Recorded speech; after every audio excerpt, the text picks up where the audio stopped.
Hey, it's Doris with all of the books, and I thought I should do another review. I know, craziness, but I know if I try to talk about this in my wrap-up, it will make my wrap-up too long, and I don't like them to be too long.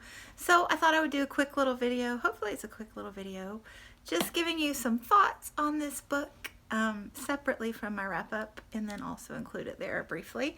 Because I know there are several people that have been interested in hearing more about it. So, The Weight of Ink by Rachel Caddish. And let me just say, Toni Morrison says that it is a gifted writer astonishingly adept at nuance, narration, and the politics of passion.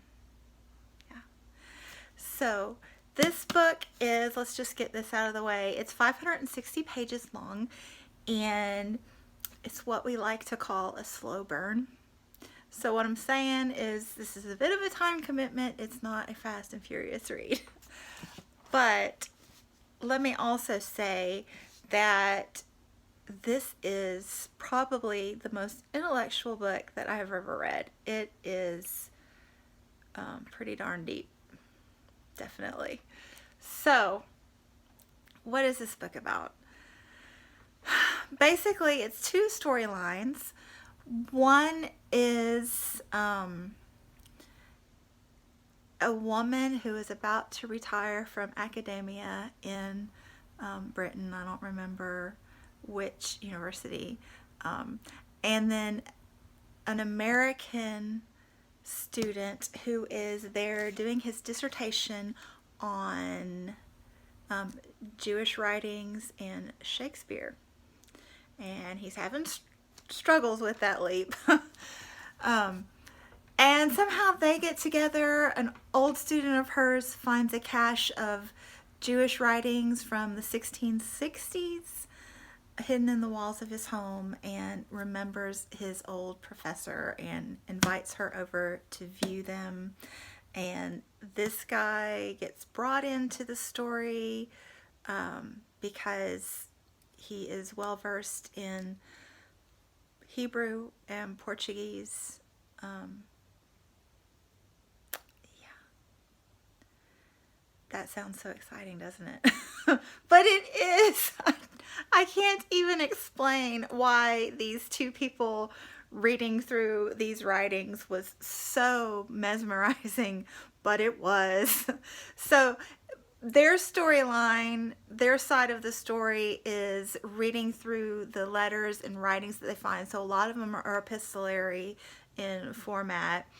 But there's also their backstories. So he's got a basically kind of a love at first sight relationship, that like a one-day thing basically, that he's emailing with, and he and the girl are both of Jewish descent. She has gone over to Israel to do some volunteer work, and he is just smitten.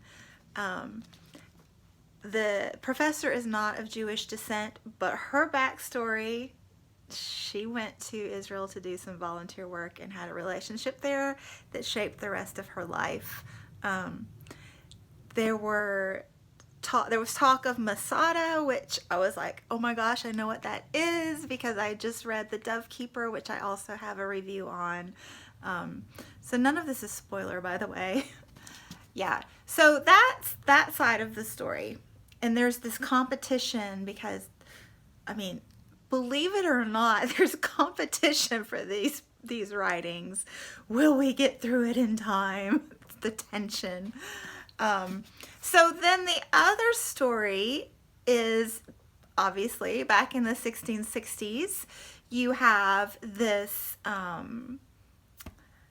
rabbi who went through the Portuguese Inquisition. He was blinded but allowed to live. So he's very learned, but he obviously can no longer read or write. He needs scribes to do that.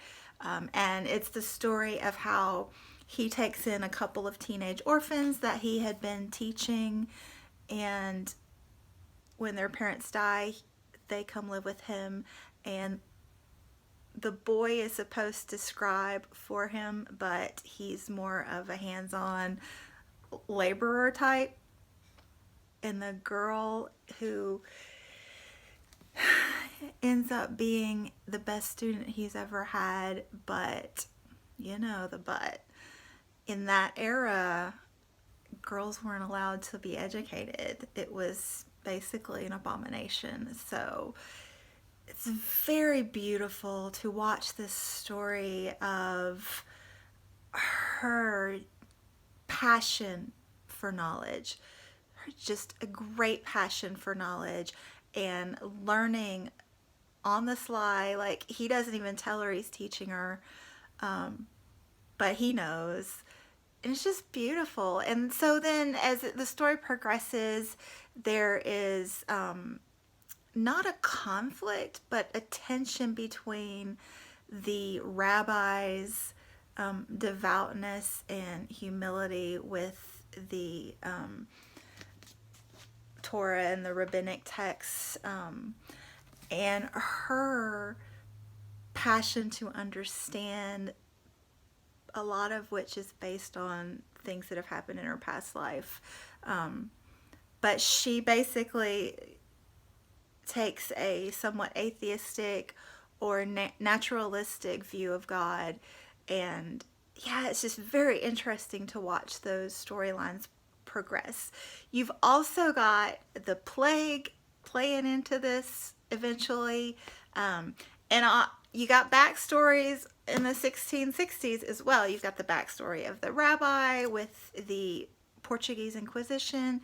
You've got the backstory of the boy and the girl and how their parents die. And even beyond that, the mother, who was a little bit of a rebel herself back in the day, and the grandmother before that.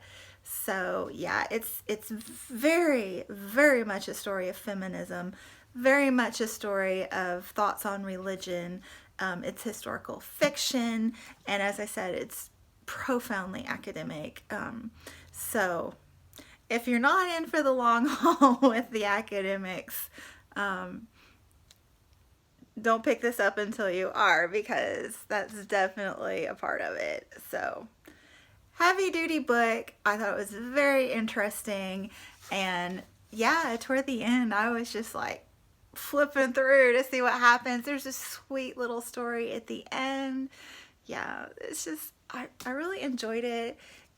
It's not like the Dove Keepers that, oh, everybody would really enjoy this, because I won't say that everybody would, because it's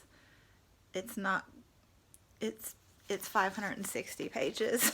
A lot of which is hefty. So if you're in the mood for escapist, wait until you're in the mood for heavy to pick it up. Anyway, let me know if you have any questions.